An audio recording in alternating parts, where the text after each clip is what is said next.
Oh babe, ikaw na pala yan. Oh, ito na-relief goods nyo. Ba't pumila ka pa? Sige. Sabi ko, ihahatid ko na lang sa inyo to, di ba? Babe, matutuwa si mama dito. Ay, eto, teka, para kay tita to. Ay. Itong bigas, oh. Thank you rin sa pabigas, babe, ha? No problem, babe. Kay kagawad ako eh.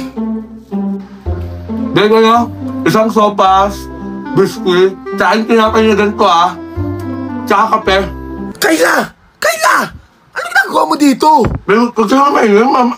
Itong relief goods para sa mga nasunugan. Hindi naman kayo nasunugan ah. Ang naman kala, napakapatay gutom naman. Iluwa mo nga yan. Isa, di mo iluluwa yan? Hiwala yan kita. Akin na.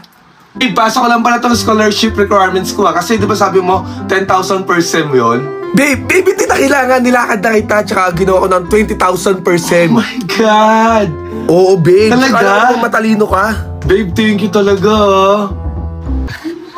Babe, dala ko na pala ano ko dito, yung requirements ko para sa scholarship. Tangina kayo, anong pinagsasabi mo scholarship? Binagsak mo nga entrance exam eh. Bawal nga bobo dito sa scholarship. Tsaka alam ko na yung gagawin mo sa pera. Ipang-iinom mo lang yan, malandi ka. Lumayas ka na nga dito. Lumayas ka na. Hindi dyan, sa kabila. Sa kabila yung exit, hindi dyan.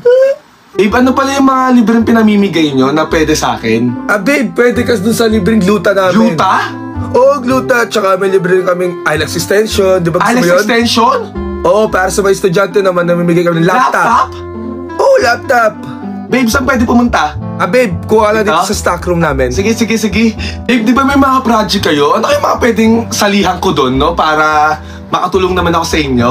Kayla, pwede ka magpa-inject ng anti-rabies. Tsaka meron rin kaming rehab para sa mga addict. Pwede ka doon. Tsaka pwede ka rin sa feeding program since nga patay gutom ka naman. Pero unahin na natin yung rehab. Oh, kuya, pakipasok na to ha. Babe, joke lang. Mister, Huwag na naman ka na ako tumalag. atake, babe.